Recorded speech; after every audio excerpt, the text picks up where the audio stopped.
who is going to be the next gift of the Gods champion? Well, we find out in this episode number 17, Crime of Punishment of Season 2 of Lucha Underground.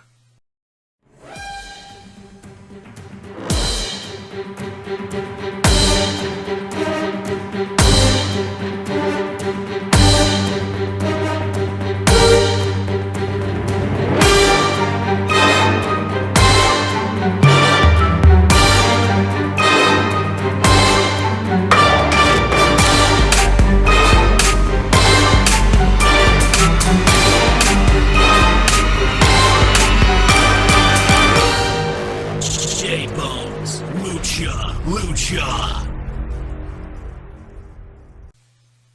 Time for some Lucha. Welcome back, everyone. This is J-Bone.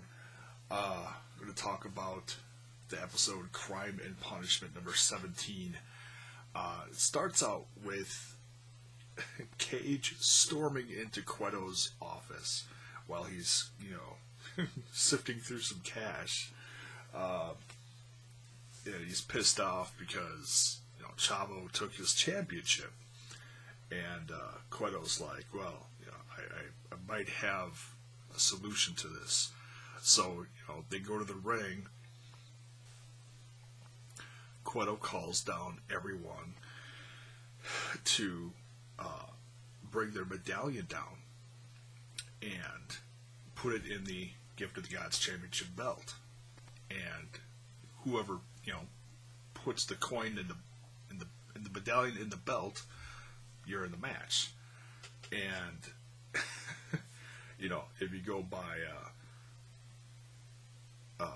Chavo's rule, possession is 9/10 of the law. So Cage is waiting patiently, and I think everybody's assuming, everybody's going to come down, put the medallion in the belt, and as soon as Chavo comes down, Cage is going to kick his ass, take the medallion, and that'll be it. Doesn't quite go like that, though. Chavo is just classic Guerrero, tricks him, has some kind of a big metal washer in the pouch, and while Cage is discovering this, being all proud that he got it, Chavo's behind him, tricks him, puts the real coin in the belt. So, Chavo and everyone else is in the Gift of the Gods Championship match later to headline this episode. Then we get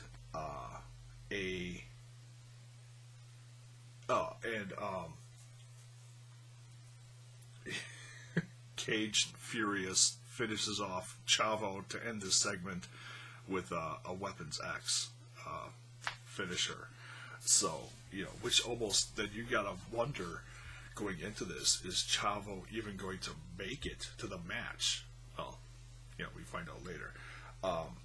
Then we get an interesting four-way with just weird. It was entertaining, but weird. We get Argenis, who we haven't seen much, Daga, one of the newer guys, Cobra Moon, love Cobra Moon, and then Melissa Santos gets interrupted by Famous B, introducing Masquerita Sagrada. So we have a fatal four-way, and just a lot of weird stuff going on in here. I mean, you feel really bad for Masquerita Sagrada. You gotta kind of wonder where this is going. If he's gonna, have his day coming up somewhere in an episode down the road where he gets a fantastic win over someone massive, thanks to Famous B helping him or something. I don't know. But so far it seems like being under the tutelage of Famous B and beautiful Brenda isn't exactly helping him. All props to Famous B for trying to help him, though.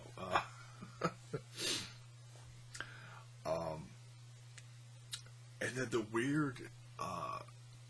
weird goings on between Cobra Moon and Daga, where she's trying to almost make out with him in the ring, all seductively.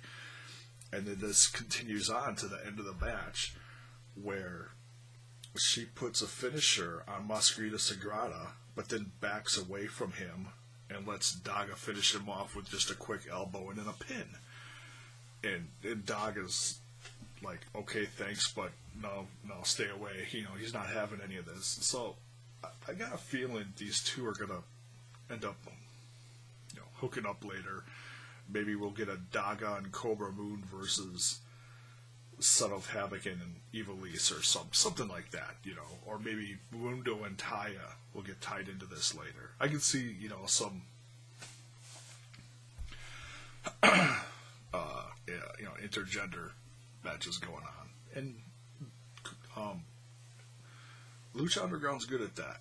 They're busting down barriers all the time, doing stuff you don't normally see.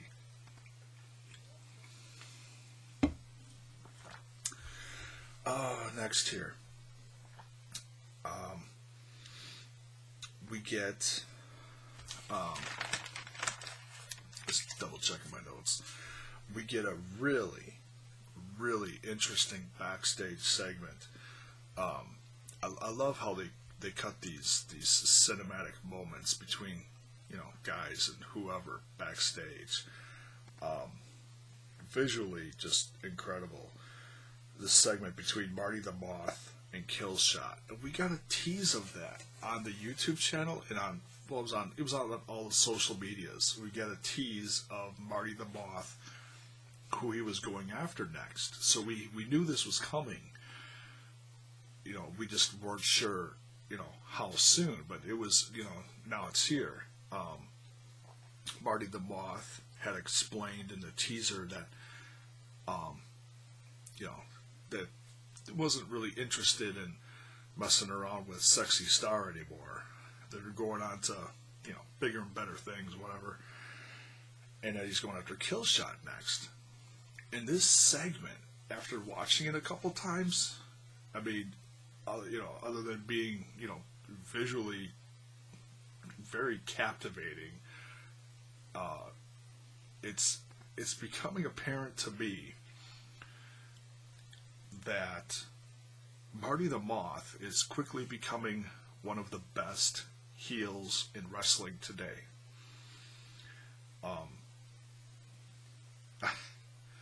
It just every corner you turn with him comes with something new and creepy. He keeps doing the whole, when he gets introduced from Melissa Santos, he's always like right there, just breathing down her neck, just smelling her, and then he does some kind of weird whatever, throws the shirt at her, she swats it away. It's hilarious. So creepy, but he's so good in the ring as well. He's like the Lucha Underground version of Bray Wyatt. In fact, I think I said something in the Destroying Kayfabe podcast this week, something to the effect of that we should either hope to see someday, like fantasy book, a match between Bray Wyatt and Marty the Moth, or fantasy book them as the ultimate creepy tag team, it'd be incredible. But yeah, so this backstage segment sets up the match, and pretty stiff match, I gotta say. And Killshot comes off with a win, but then Marty is beating him down after the mat, and comes away with a couple curb stomps on him, before and after the match. Takes his dog tags then. That's some serious stuff for someone in the military. I also kind of compare this to Marty the Moth is kind of like the Joker, and Killshot is kind of like Batman. Do you see that? I see that. kind of just a bit of a comparison there, what it feels like when you're watching like the cinematic stuff, because Killshot doesn't say hardly. I don't think he's said a word yet, other than that intro promo where he was talking about his past. But Marty the Moth is I don't know who's more creepy, Marty the Moth or the Joker. Put in the comments below. Who do you think's more creepy? It'd be interesting to see people's opinions about that. Then, like I said, Marty the Moth beats him down at the end, takes the dog tags, but Killshot gets the win. So this will be interesting to see where this goes. If this is going to turn into an intergender thing, if someone's going to come down with Killshot, become like a tag team, or if this is going to strictly stay between Marty the Moth and Killshot. But nonetheless, this is going to be a lot of fun, because Killshot's quickly becoming one of my favorites too. So good in the ring. He's really good. Then we come to the main event, Gift of the Gods Championship. Got Aerostar, Sexy Star, a lot of stars. Chavo, Sinestro, De La Muerte. Just shorten it up, call it Sinestro. Joey Ryan, The Mac, and Tejano. And great match. Ends in Cage coming down and just cleaning house. Took out everyone. And it ends up helping Chavo win the match. And everyone's just shocked. My jaw dropped. I was like, you gotta be kidding me. I figured he'd come down and help someone else, or just take someone else, just take out everyone and end up, putting himself in the match. Because he don't care, I could see him scaring Cueto into putting him in the match, something like that. But he helps Chavo win. And then as Chavo's like coming to, because he's all out of it, because he got a finisher put on him, he is climbing up the stairs, realizing he's champion, he's got the belt, and Cage then informs him that next week he's going to defend that championship against him. So I have a feeling Chavo's reign as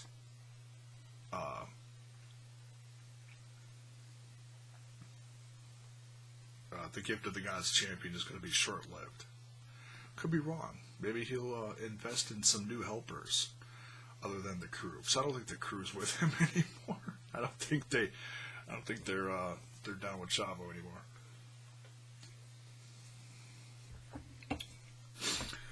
Oh, and the ending segment to this episode, where Pentagon Jr. is like suspended above the ground, tied up, hanging. Looks very, very strange.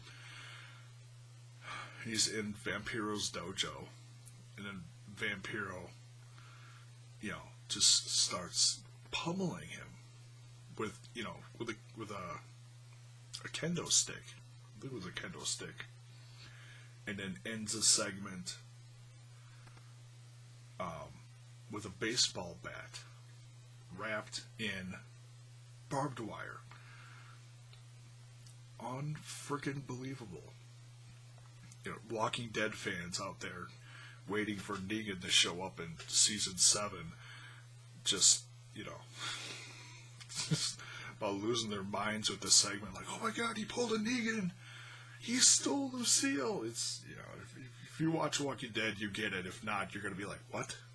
It's alright. Walking Dead is not everybody's cup of tea. I get it. So, that's where this episode ends. He hits him with the baseball bat and the barbed wire, and then the screen goes black. So this is obviously the beat down. He's trying to, break. He's trying to break Pentagon Jr. Completely pummel him.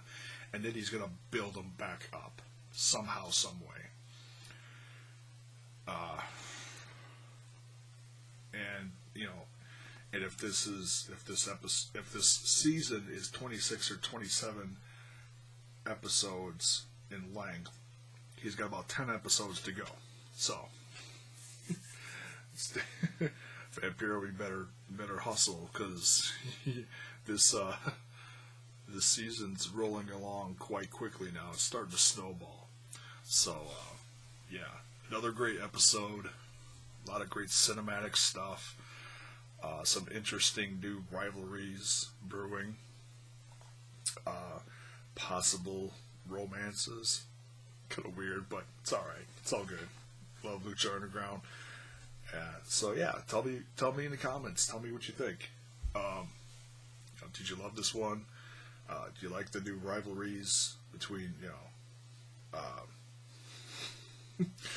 like the whole world coming down on Masquerita Sagrada, or the Marty the Moth versus Killshot?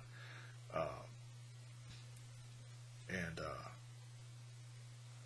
also, I was thinking about this the other day. I don't know if I asked you guys. I don't think I got any responses. But who do you think is in from the last episode? Who do you think is the special proprietor that's coming to the temple? Who is in the limo with Councilman Delgado? Put it in the comments below. I want to see what you think about that. I've got some ideas, but I want to hear what you think. So that's going to be it for this one. Thanks for watching.